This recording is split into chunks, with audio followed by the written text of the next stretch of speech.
The call of the forest. I never believed in monsters. Not really. At least, not until I spent that night alone in the woods. Now, I wish I'd never set foot in those cursed trees. It all started with a simple hiking trip. I'd planned it for weeks, an escape from the noise of the world, a solo journey into the deep wilderness to clear my head. The mountains, the thick forests, the sound of nothing but wind, and the occasional chirp of birds. I was supposed to be alone in the vast, silent wilderness, just me and nature, embracing the solitude. I'd heard stories, of course, stories of strange happenings in the forest, people going missing, whispers of creatures lurking in the shadows. But they were just that, stories, meant to scare children around campfires. It's easy to dismiss things like that when you're just looking for peace and quiet. Besides, I was an experienced camper, used to the woods. Nothing out of the ordinary had ever happened to me. But that was before I ventured deeper into the forest than I'd ever gone. I had parked my car at the edge of a remote trail, one that led far into the thickest part of the forest. It was quiet here, almost unnervingly quiet. The forest felt oppressive in a way I couldn't quite explain. The trees loomed tall, their gnarled branches reaching for the sky like dark hands. The air was thick with dampness and the earthy scent of pine. The kind of forest where you couldn't shake the feeling that something was watching you, though you could never quite tell from where. I set up camp in a clearing about a mile from the trailhead. The sun was starting to dip below the horizon, casting long, eerie shadows across the forest floor. The light from my campfire flickered as the darkness grew, and the chirping of insects became the only sound. The forest had come alive with the sounds of nighttime, distant rustling, the occasional animal scurrying through the brush, the wind whispering through the trees. But then, as the fire began to settle, the sounds of the forest changed. At first it was subtle, a shift in the wind, a momentary quiet. I noticed it only because it felt off. My instinct told me something wasn't right. I couldn't quite place it. I tried to brush it off as nerves, telling myself that I was simply being paranoid. After all, I was out here to escape the world, to get away from everything. I tried to push the feeling away. That's when I heard it. A low, guttural noise, somewhere between a growl and a scream, echoed through the trees. It came from far off, too far to be anything normal, yet too close to be ignored. The noise was unlike anything I had ever heard before, deep, resonant, and full of hunger. I froze, the hairs on the back of my neck standing up.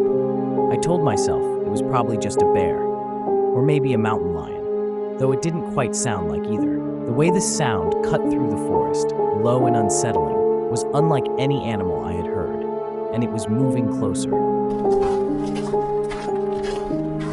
I stood up, my heart pounding in my chest. The fire flickered, casting unsettling shadows on the surrounding trees. My mind raced. The air grew colder, a chill settling in around me like the fingers of the night were closing in. I should have packed up.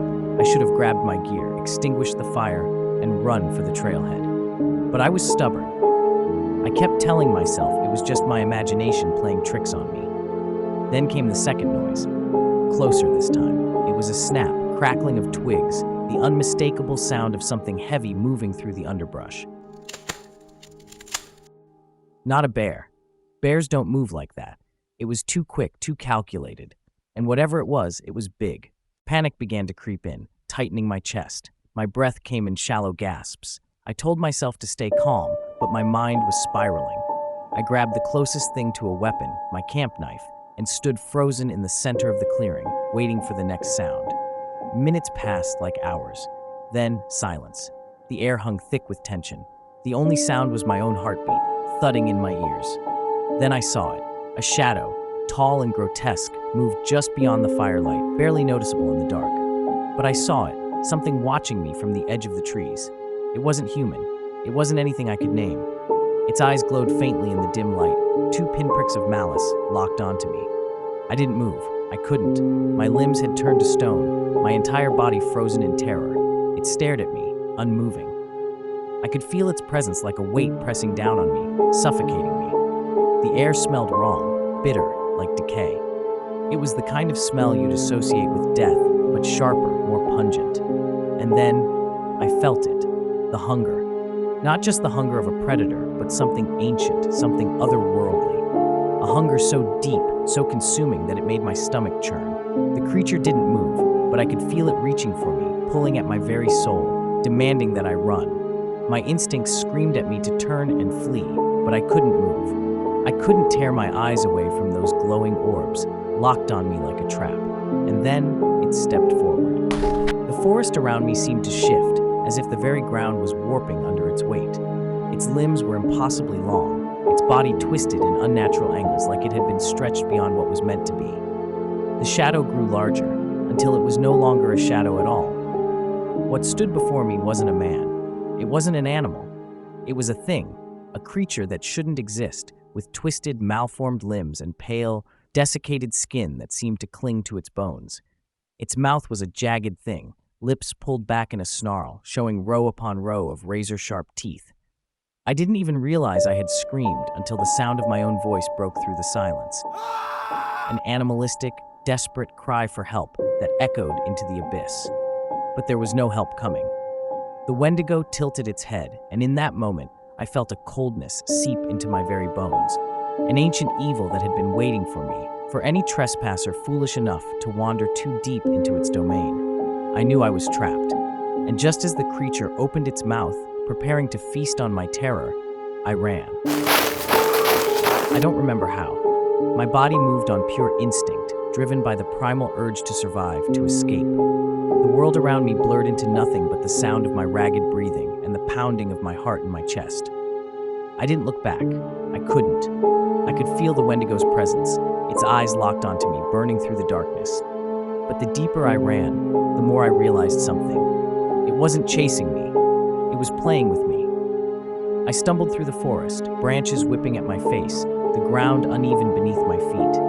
The sound of my feet hitting the forest floor was drowned out by the eerie stillness that had descended. The world felt wrong. I couldn't explain it, but every step I took, the woods around me grew colder, darker, more suffocating. It was as though the forest was closing in, tightening around me like a vice. I don't know how long I ran. I lost all sense of time, all sense of direction.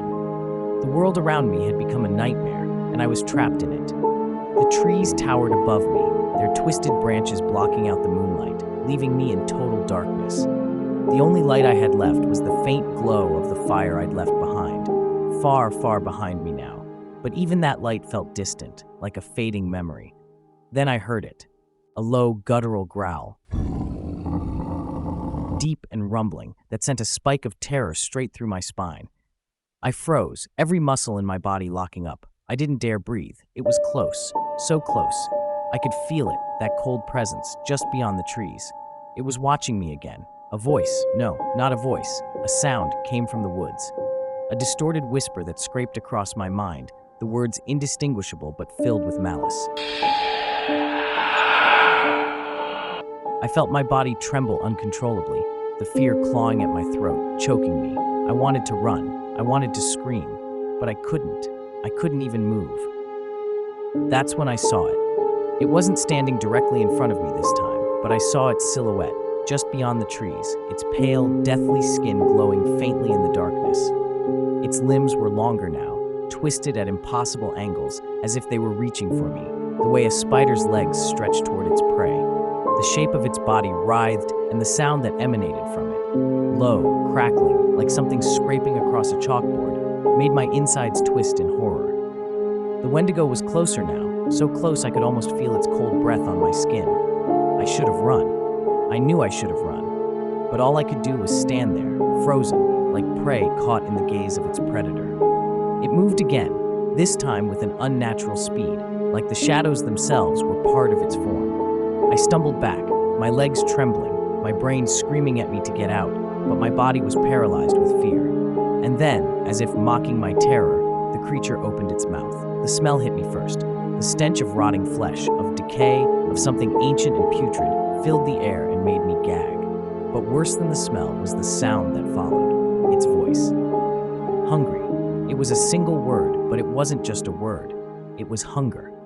I felt it pierce my mind, a hunger so deep, so all-consuming, that I thought I might suffocate under its weight. It wasn't a physical hunger. It was something else, an emptiness so vast that it swallowed everything around it. The Wendigo didn't just want to eat me, it wanted to consume me, body, mind, and soul. It wanted everything I was. It moved closer, and my heart threatened to burst from my chest. Hungry. The Wendigo rasped again, its voice distorted and hollow, as if it were made of nothing but shadows and bones. My legs gave way beneath me, and I collapsed to the ground, unable to keep standing. I couldn't breathe. I couldn't think. And then it stepped into the clearing. Its form was fully revealed in the faint glow of the moonlight. I could see it now, clear as day, the monstrous figure that stood before me, a twisted version of something human. Its long, emaciated body was covered in patches of matted, grayish skin that barely clung to its bones. The smell was overpowering now, and I could taste the rot in the air. But the eyes, those eyes, the black pits of endless voids were locked on mine. I tried to scream, but no sound came out. My throat was too tight, my breath too shallow, and that's when I saw it. The thing that sealed my fate. In its hands, it held something. A limb, long and pale, twisted beyond recognition, a human limb. My stomach churned. I thought I might throw up. It stepped forward, its footfalls soft and heavy, like the weight of the forest itself was pressing down on me. The moment it moved, I felt it. The air around me changed, the temperature dropped, and I felt ice creeping into my very bones. The Wendigo's voice rasped again, a laugh, though it sounded like bones grinding together.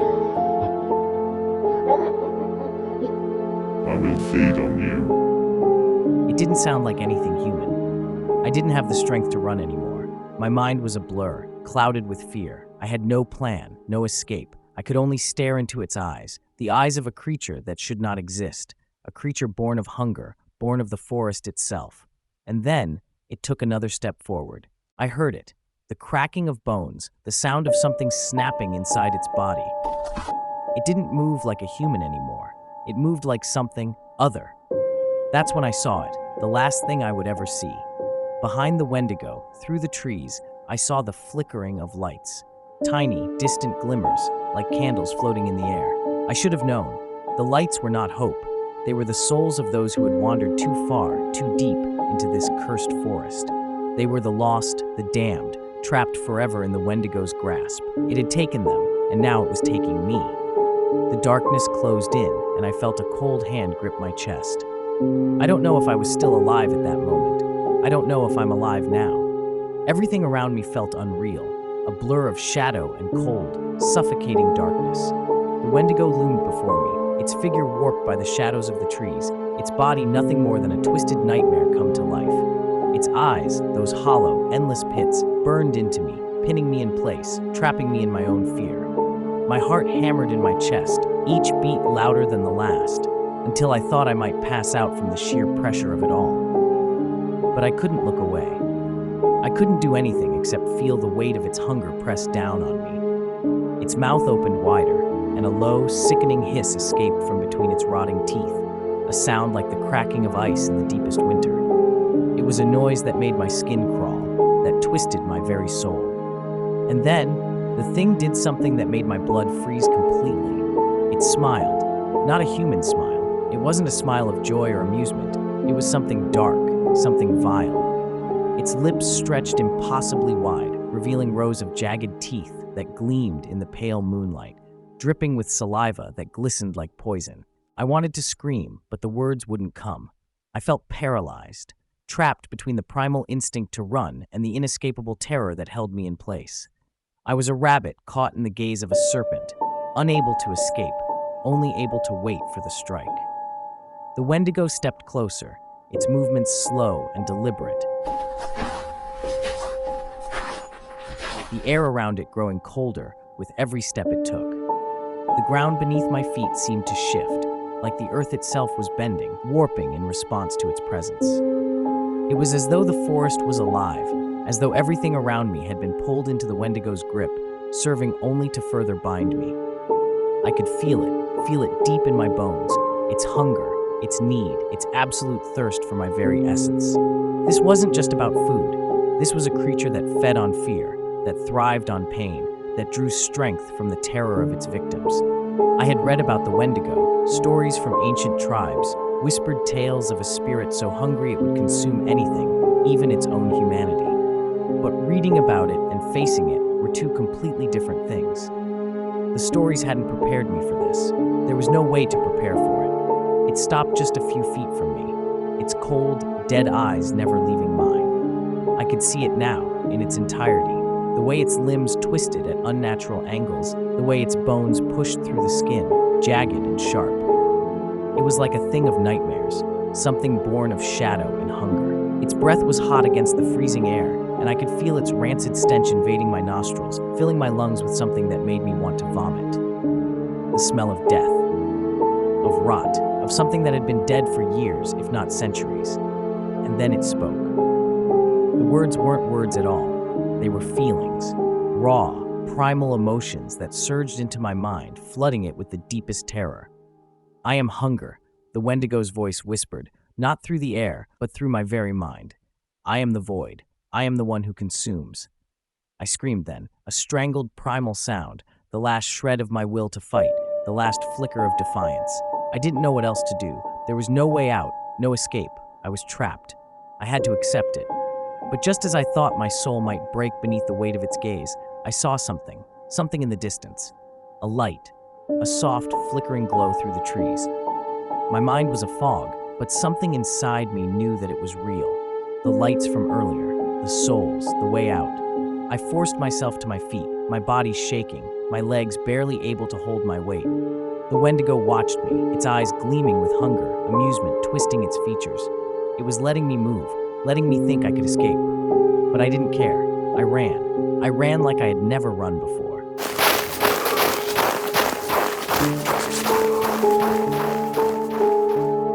My body screamed in protest, my lungs burning, my heart pounding so loudly I thought I might collapse. The Wendigo didn't chase me, not immediately. It was enjoying this. It wanted me to think I could escape, to give me a sliver of hope before it crushed it. The trees blurred around me as I raced through the forest, weaving between the trunks, the ground uneven and treacherous beneath my feet.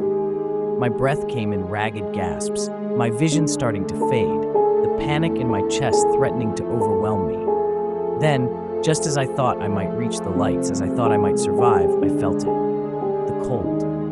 A cold that wasn't just the air, but something deeper, a cold that wrapped around my heart, turning it to ice. The hair on my neck stood on end, the primal instinct to flee screaming at me, but it was too late.